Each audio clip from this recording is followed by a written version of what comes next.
Step 7, humbly ask him to remove our shortcomings. Straightforward enough. Principle humility. I'd like to talk about self-talk here and how self-talk creates our image and how our image creates our reality, our current reality, our performance reality, and how that creates a self-talk. It's called the cycle of self.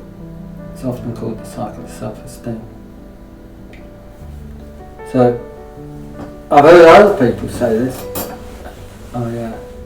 If there's one thing that I could pass on to my kids, this is the piece I'll pass on. How we speak about ourselves is probably one of the most important things we do to create our image, our self-image.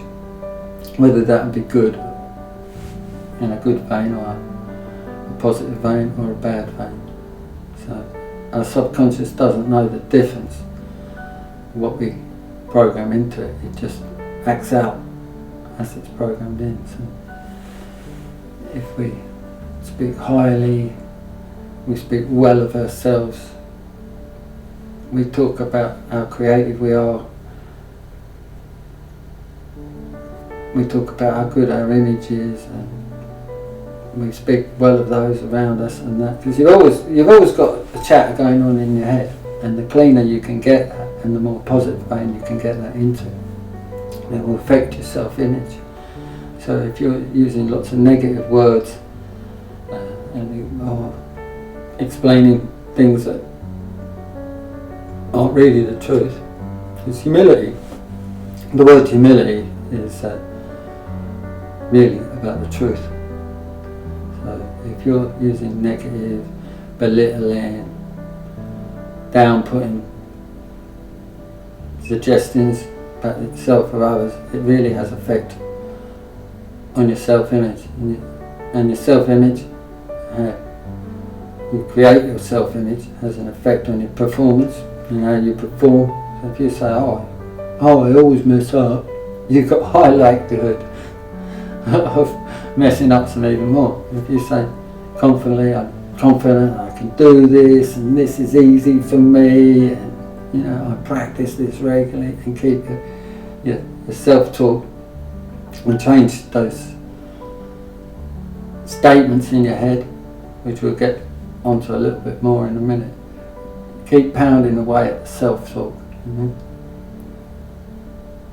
I'm good at this, I can do this, I'm happy, I'm joyous, I'm free. All this stuff, you can really turn around your self-image. And once you turn around your self-image, your performance follows it.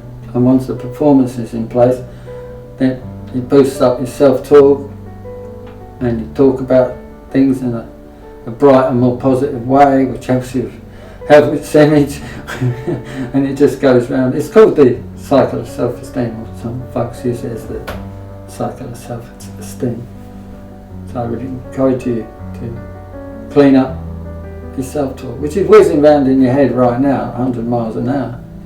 It speeds up when you start to look at it. You'll have, negative thought patterns that you might like to let go of, but this is a good place. Because a lot of that stuff, it's not the truth. What you think about yourself is often far from the truth. And how you can let it really hoodwink you. So that's the self-talk piece, and we all do it.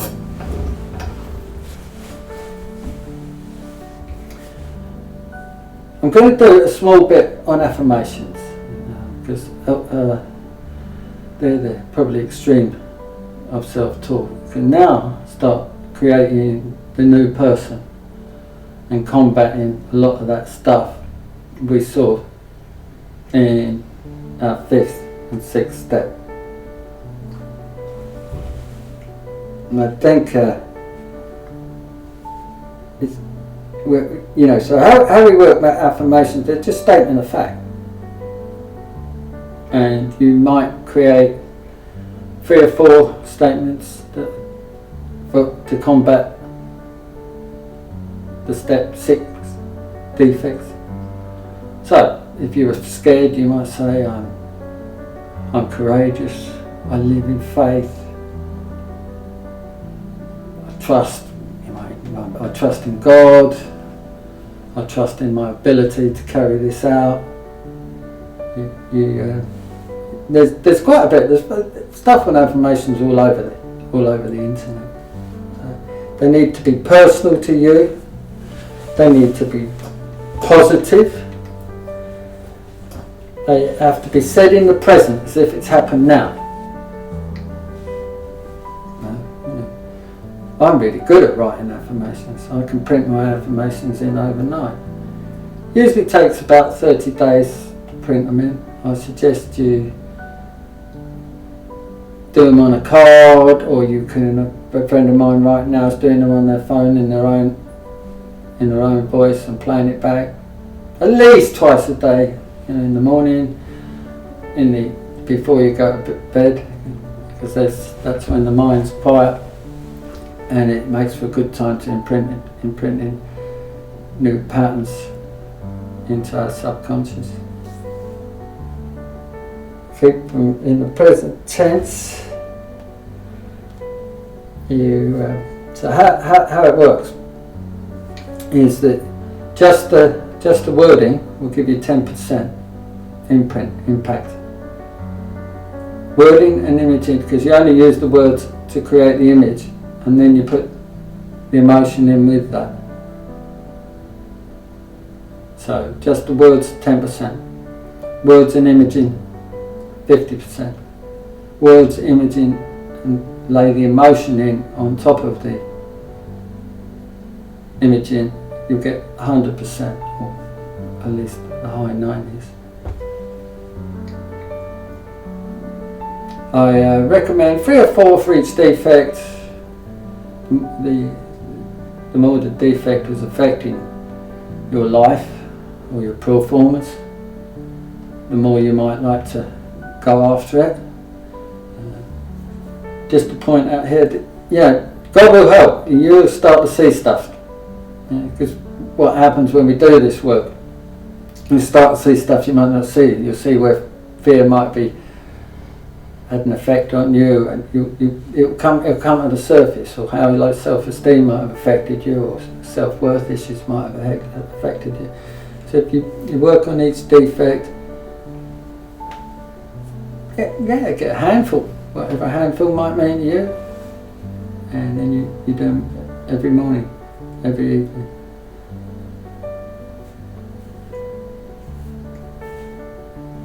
Do it for 30 days, then you might like to change them about, some new stuff might come up. If you could really crack this part, you're really going to be in a good place, because you can combat it. And when you start it's only reprogramming. All it is reprogramming the subconscious. And you will. It's not uncommon for you to get a little bit of feedback. Because if you try it, you often then see the defect in a more. You could see him, he comes out hiding, this defect of ours, comes out hiding. And that's the way, with God, I may add here.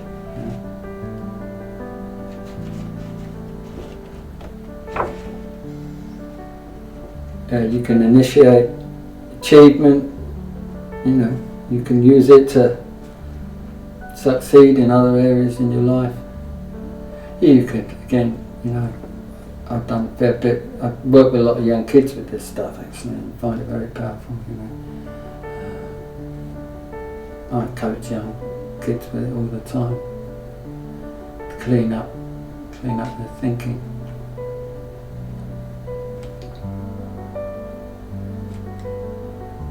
Use nice words that work for you, emotional words.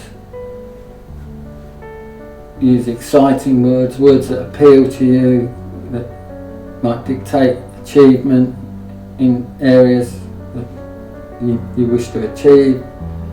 You can use it to reprogram almost anything.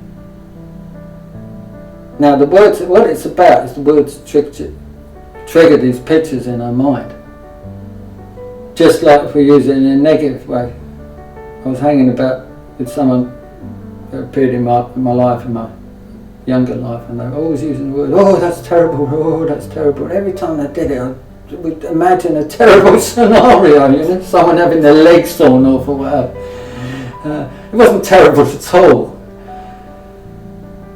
You just, so this is where you can be a co-creator with God and paint the new person you wish to be, and reprogram all that stuff that you've seen or was coming up in the moment. You know, I'm a kind and loving person. I'm a compassionate, caring mate. I'm a decent employee. There's no bounds to what this stuff can do. I've been doing this many years, and I've been able to really turn around a lot of stuff. And for those of you guys who, I know there's many other programs out there that suggest doing a list of our assets. Well, you can do that, but once you start to clear your defects, you won't know what hit you. Your assets will be sprouting up like daffodils in the spring. You just won't stop, because the defects is what's keeping a lot of the creativity, the kind person, the spiritual stuff down. So I'm happy to do that with people. You know, I certainly don't think there's anything wrong with it. But if you work with your defects and start to clear your defects, then all your creative stuff, all what you came here to do, all your wildest dreams will just literally sprout up like a garden in the spring. So, up to you. Keep it truthful, keep it realistic. One of the suggestions is you don't share your affirmations with someone close to you, because you might have one saying, I've got lots of courage, and they might feed you back when you haven't had so much courage, saying something like, well, you wasn't so courageous there, was you? Because this is very personal work, you know, it is very personal work. Just keep going. Yeah, so there's nothing that isn't unachievable. A lot of this stuff came out of businesses, you know, businesses investing in people to help them change and become a better person, more productive employees, and that, because the people who taught us were, a lot of the people who taught us were big business people, and this is used in the corporate world all over the place. So you might use exact targets, push it out, but keep it accurate and realistic. You know, like for instance, I wouldn't suggest you start a firm and straight away you're a billionaire. Maybe start with a millionaire, if that's how you wish to go. Now, the final thing I'd say here is the self-work talk is working away quite happily already. Your subconscious is nicely tuned to get the results you're getting. So this is the place you get to tinker around a little bit with the engine. There's many books. The internet's full of it now. When we first started this, it wasn't so, you know. One of the ladies that I've certainly listened to a fair bit is Louise Hay. There's a gentleman around called Lewis Tice who's now not with us. Taught this in business all over the world. And you can be sure that if the business were investing in it, it was working. So become a co-creator with God, chase those old defects away, improve, reset the clock, reset the mindset. I'll just go over it one more time. The self-talk creates the image, which creates the performance reality, or the performance, or the way you act out. That Then you start talking about it with self-talk. Oh, I'm great at this, I can do this, this is easy for me.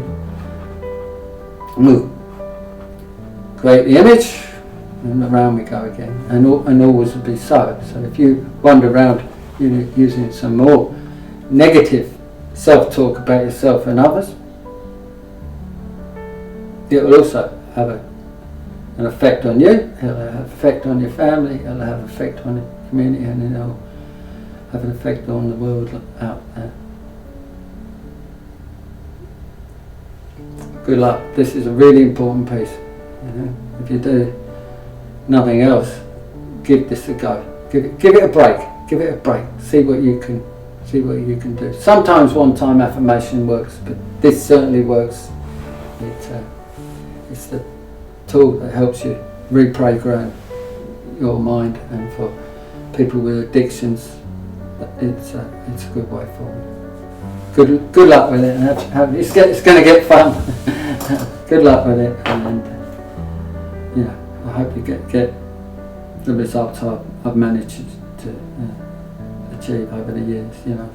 I've done everything I wanted, and most of it was affirming and reprogramming and programming my mind and my self-talk to learn how to do it differently. Okay, that's just a small reminder that I've been reminded of it. It's a very useful piece. Is that when we go into step 7, I highly recommend that you start doing your step 10 as well, because you will start changing here. And it's good to keep the perfect perseverance going, because my experience with the affirmations and change stuff is it won't happen overnight. They say 30 days. I don't know. I haven't got a clue how long. I know some of the affirmations I did took many years, decades to come forth. So stick with this, but keep an eye on it with your step 10. Spot check inventories, a review at night, a little bit of step 7 stuff, set a vision for the day, how you might wish to work it out. Keep working those affirmations. Don't get too disheartened if it isn't happening in the moment. Keep it up. Some will go in quicker. Some will go in quickly, the more natural ones. Some may take a bit more work.